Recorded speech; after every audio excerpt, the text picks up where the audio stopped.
Creating a minimalist lifestyle, decluttering your home and mind.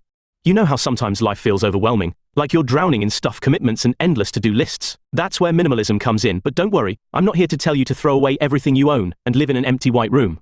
Let's talk about what minimalism really means for regular people like us. 1, 2, 3. What's this minimalism thing really about? Think of minimalism as your life's Marie Kondo moment, but way less intense. It's about looking at your life and asking, does this make my life better, or is it just taking up space? Pretty simple, right? But here's the thing. It's not just about clearing out your closet. It's about making room for what actually matters to you, whether that's more time with family, pursuing a passion project, or just having some peace of mind. 5, 6.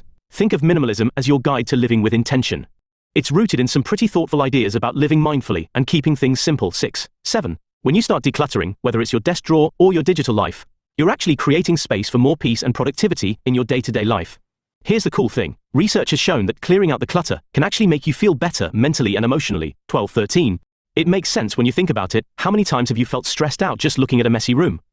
Sure, letting go of stuff isn't always easy, and sometimes it can bring up some uncomfortable feelings. 17. Now, some people argue that minimalism is just another privilege, or that it oversimplifies bigger problems like overconsumption and environmental issues.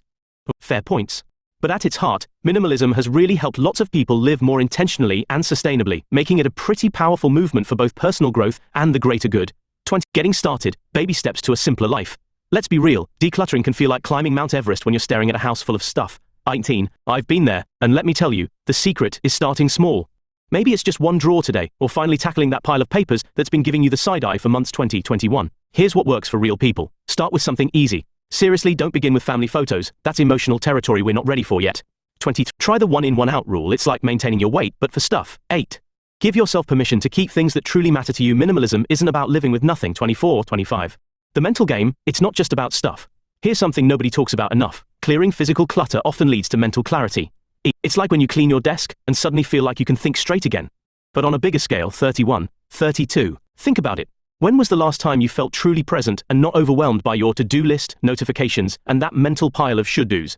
Minimalism helps create space in your mind, not just your home. 33. 34. Digital declutter, because your phone needs a break too. Let's talk about that digital mess we're all dealing with. 8.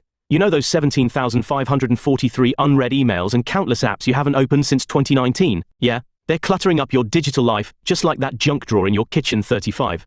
Taking control of your digital space can feel just as refreshing as organizing your home. The real benefits, no sugarcoating. I'm not going to promise that minimalism will solve all your problems. It won't. But here's what might happen when you start simplifying. 3. Less time spent cleaning and organizing. 27. Easier to find things. Goodbye endless searching for keys. 19. More mental energy for things that actually matter. 5. Better relationships. Turns out arguing about mess isn't great for bonding. 36.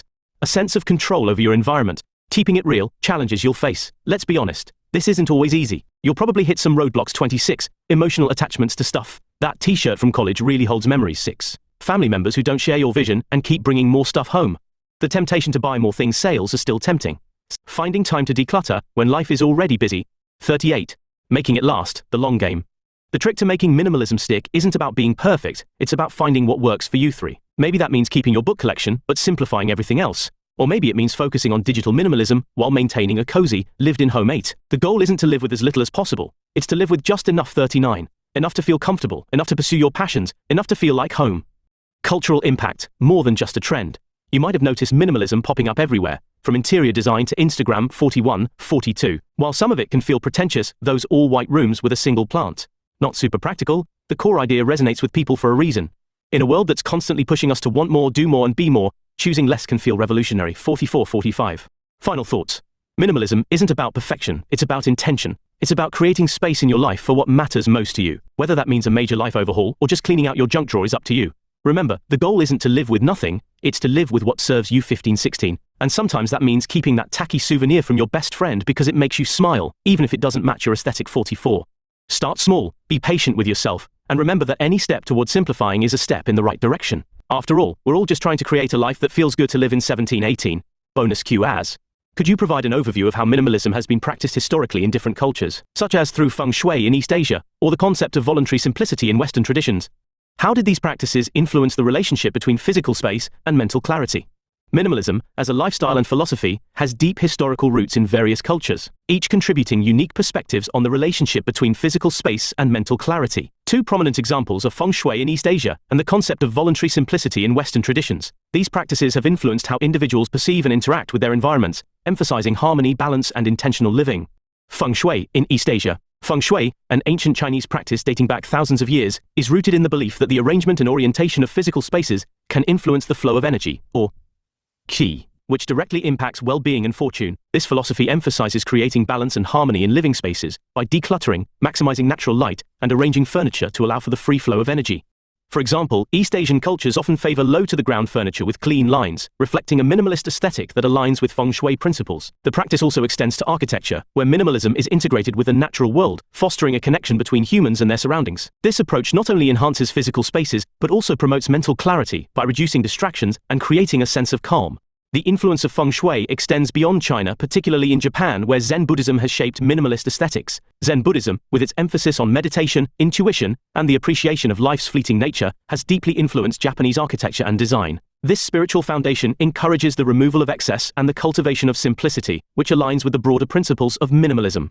Together, feng shui and Zen Buddhism highlight the importance of intentional living and the profound impact of physical space on mental well-being. Voluntary simplicity in Western traditions. In contrast, the Western concept of voluntary simplicity emerged as a response to the high-consumption, materialistic lifestyles prevalent in consumer cultures. This movement advocates for downshifting, or embracing a simpler life by rejecting excessive consumption and focusing on what is truly essential.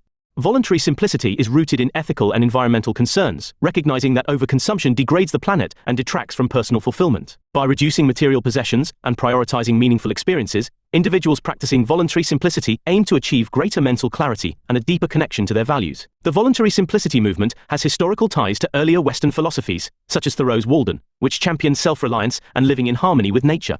Over time, this concept has evolved to address contemporary issues, including environmental sustainability and the pursuit of work-life balance. Like feng shui, voluntary simplicity emphasizes the importance of decluttering physical spaces to create a more intentional and fulfilling lifestyle. Synthesis of East and West.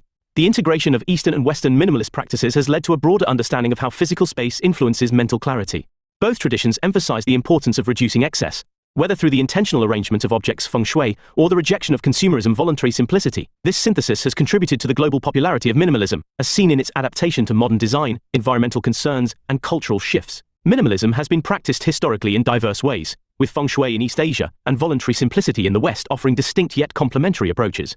Both traditions highlight the transformative power of decluttering physical spaces to achieve mental clarity, demonstrating the enduring relevance of minimalism across cultures and time periods. What are the core principles of minimalism, and how do they apply to both decluttering physical spaces and achieving mental clarity? The core principles of minimalism revolve around intentionality, simplicity, and focusing on what truly matters. These principles apply not only to decluttering physical spaces, but also to achieving mental clarity. Here's a detailed breakdown based on the gathered information. Core principles of minimalism. Intentionality. Minimalism is about intentionally promoting the things we most value and removing distractions that do not align with those values. This principle forces us to make deliberate choices about what we own